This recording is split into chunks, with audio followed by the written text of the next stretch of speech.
3 दिन के संकल्प यात्रा में बाबूलाल मरांडी ने जिस तरह सरकार पर चुन चुन कर गंभीर आरोप लगाए, कि तुरंत बाद ही बोकारो पहुंचे कांग्रेस के प्रदेश अध्यक्ष ने किया पलटवार। बाबूलाल जी मरांडी जी की हालत बहुत दयनीय हो चुकी है और विशेष करके जब ये संकल्प यात्रा के दौरान डुमरी उपचुनाव हार गए तो उसके बाद जो वो लगातार कहते थे कि भारतीय जनता पार्टी में जाने से अच्छा होगा कि कुतुब मीनार से कूद जाना, और जो कुतुब मीनार से कूदने के बाद जो स्थिति होती है वही बाबूलाल मरांडी जी की स्थिति हो गई है।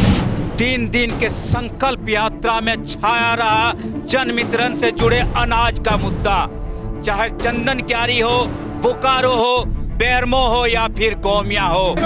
अब तो सब जगह घूमते हैं। हम जिस दिन गुमला जिला में थे, लोगों ने बताया कि दिसंबर के 2022 के दिसंबर में पूरा 1 महीना का अनाज को हेमंत सोरेन ने कहा क्या किया, बाजारों में बेच दिया और पैसा को अपना तिजोरी में भर लिया। 3 दिनों तक बोकारो जिले में बाबूलाल मरांडी चुन चुन कर सरकार पे आरोप लगाते रहे, लेकिन झारखंड मुक्ति मोर्चा के किसी पूर्व विधायक ने या कांग्रेस के विधायक ने बाबूलाल पे पलटवार करने की हिम्मत तक नहीं जुटा पाई। चाहे जिला कमेटी हो, चाहे पूर्व विधायक हो, चाहे वर्तमान विधायक हो, संकल्प यात्रा पर एक जवाब भी देना उचित नहीं समझा। लेकिन जैसे ही कांग्रेस के प्रदेश अध्यक्ष राजेश ठाकुर बोकारो पहुंचते हैं, वो बाबूलाल मरांडी पे पलटवार करते हैं, और पलटवार भी ऐसा वैसा नहीं, कई गंभीर आरोप बाबूलाल मरांडी पर ही लगाते हैं। अनाप शनाप अनर्गल बयानबाजी, इससे वो एस्टेब्लिश नहीं होने वाले हैं। भारतीय जनता पार्टी के लोगों ने ठाना हुआ है कि उनके नेतृत्व में जितना चुनाव होगा उसको हरवाने का काम करेंगे जब तक कि बाबूलाल मरांडी जी भारतीय जनता पार्टी में रहेंगे या उसके अध्यक्ष बने रहेंगे। ये उनका आपसी मामला है, वो निश्चित रूप से अपने आप को एस्टेब्लिश करने के लिए संकल्प यात्रा निकाल रहे हैं। उसका जनमानस पर कोई प्रभाव नहीं दिखाई देता है। डुमरी उपचुनाव उसका ताजा नतीजा है। नहीं, देखिए, हिम्मत की बात नहीं है, हेमंत है तो हिम्मत तो है ही, ये सही है। और ये भी बता दें कि इस तरह का अनर्गल प्रलाप करके किसी पर कोई आरोप तय नहीं होता है। ईडी जो एजेंसी है उसकी क्या प्रामाणिकता है उसको भी देखने और समझने की जरूरत है। 95% विपक्ष के नेताओं पर वो कार्रवाई करती है, लेकिन वो जो इससे पहले मनरेगा घोटाले पे बात हो रही है, ये 5 साल जो डबल इंजन की सरकार रही उसकी देन है, तो उसके पूर्व मुख्यमंत्री पर क्यों नहीं कार्रवाई होती है? मैं समझता हूँ जानबूझ करके बाबूलाल मरांडी जी रघुवर दास जी को जेल भिजवाना चाहते हैं, इसलिए इस तरह का अनर्गल प्रलाप कर रहे हैं। और वो चाहते हैं कि जो झारखंड की छवि है वो देश और दुनिया में बदनाम हो।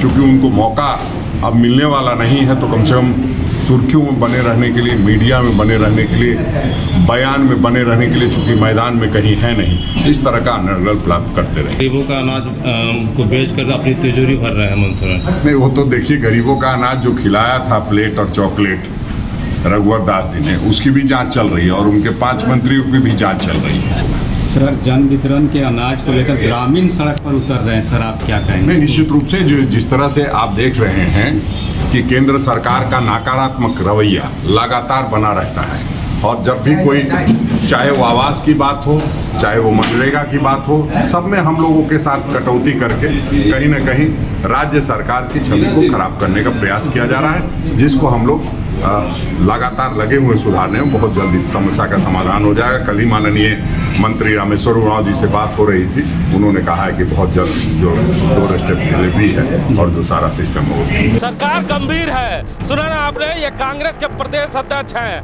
हम लोगों ने लगातार बोकारो जिले में एक मुद्दा उठाया जिसका नाम हम लोगों ने दिया था हाहाकार, और हाहाकार का मुद्दा पूरे बोकारो विधानसभा में छाया रहा, पूरे बोकारो जिले में छाया रहा। विधायक तो विधायक, भारतीय जनता पार्टी के प्रदेश अध्यक्ष ने भी हर एक मुद्दे पर उठाया है। लेकिन अब कांग्रेस के प्रदेश अध्यक्ष ने कहा है कि हम गंभीर हैं, मंत्री से इस पे बातें करेंगे।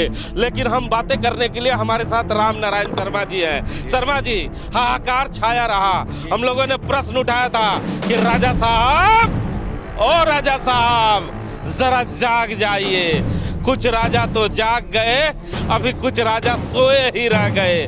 तो इन सोए राजाओं का मतलब क्या होता है, जरा जनता को समझाएं। जी बिल्कुल, हमने गरीबों के जो अनाज लूट के मामले हैं उसको लेकर जगाने की कोशिश की थी कि क्योंकि लोग सड़क पर आ रहे थे, गरीब बच्चों को लेकर गोद में लेकर डीलर्स के पास जा रहे थे, लेकिन उन्हें अनाज नहीं दिया जा रहा था। लेकिन हमारे सवाल पर, हाहाकार पर जरूर चंदन क्यारी के विधायक ने जवाब दिया।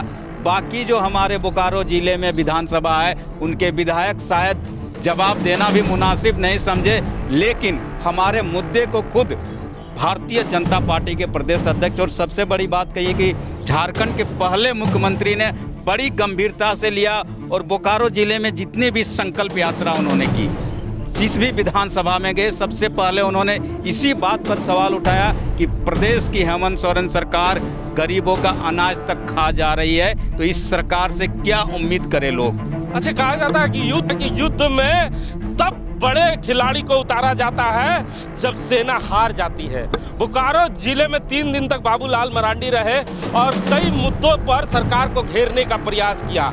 मजाल है कि बोकारो जिले में झारखंड मुक्ति मोर्चा का कोई नेता या कांग्रेस का कोई विधायक या झारखंड मुक्ति मोर्चा का कोई विधायक बाबूलाल पे पलटवार कर पाया हो। क्या इन्हें डर लगता है कि बाबूलाल पे अगर पलटवार करेंगे तो हमारा आदिवासी वोट बैंक गड़बड़ा जाएगा?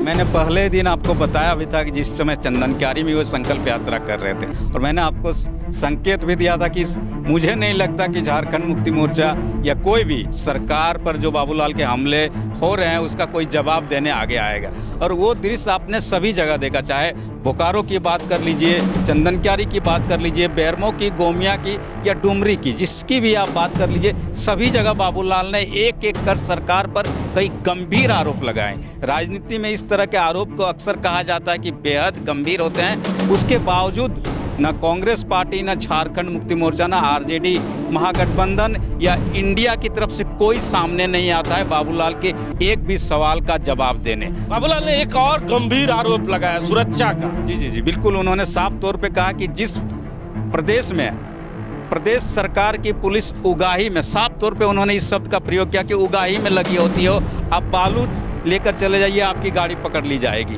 आप कोई भी छोटी मोटी चीज़ लेकर चले जाइए आपकी गाड़ी पकड़ लेगी पुलिस और आपसे उगाही करेगी। तो जब पुलिस को ही उगाही में लगा देंगे प्रदेश में, तो वहाँ की जनता की सुरक्षा की कौन जिम्मेदारी लेगा। और ऐसे में जो अपराधी है वे बेखौफ हो गए हैं प्रदेश में, और उसी का नतीजा है कि जो व्यवसायी है उन्हें तो धमकी मिल ही रही है, आम लोग भी असुरक्षा की भावना से पूरे प्रदेश में जीने को विवश हैं। कांग्रेस के प्रदेश अध्यक्ष से आप बात कर रहे थे, मैं सुन रहा था, उन्होंने कहा कि मंत्री से बात हो गई है, जल्द ही इसका निपटारा हो।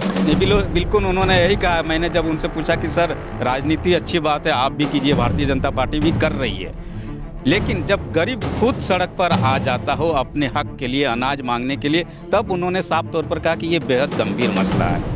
और मैंने इस बाबत उन्होंने एक और कहा कि ज़रूर प्रदेश को केंद्र सरकार की तरफ से उचित अनाज नहीं मिल रहा है और इसकी वजह से हम थोड़े लाचार हैं, लेकिन हम इस मुद्दे को लेकर पूरी तरह से गंभीर हैं। और जो खाद्य आपूर्ति मंत्री डॉक्टर रामेश्वर उरांव है, उनसे हम बात की है और उन्होंने साफ तौर पर कहा है कि जल्द ही गरीबों की जो अनाज की हकमारी हो रही है इस पर कोई ना कोई स्टेप लेगी। ये साफ तौर पर कांग्रेस पार्टी के प्रदेश अध्यक्ष राजेश ठाकुर का बयान था। तो हम बहुत बहुत धन्यवाद देते हैं भारतीय जनता पार्टी के प्रदेश अध्यक्ष आदरणीय बाबूलाल मरांडी जी का, हम धन्यवाद देते हैं चंदन क्यारी के विधायक अमर बावरी का, हम धन्यवाद देते हैं कांग्रेस के प्रदेश अध्यक्ष आदरणीय राजेश ठाकुर का, जिन्होंने हमारे हाहाकार के मुद्दे पर स्वर से स्वर मिलाया है और उन्होंने कहा है कि ये बातें गंभीर है। हम धन्यवाद बोकारो के मीडिया का भी करते हैं जो लंबे समय के बाद इस मुद्दे को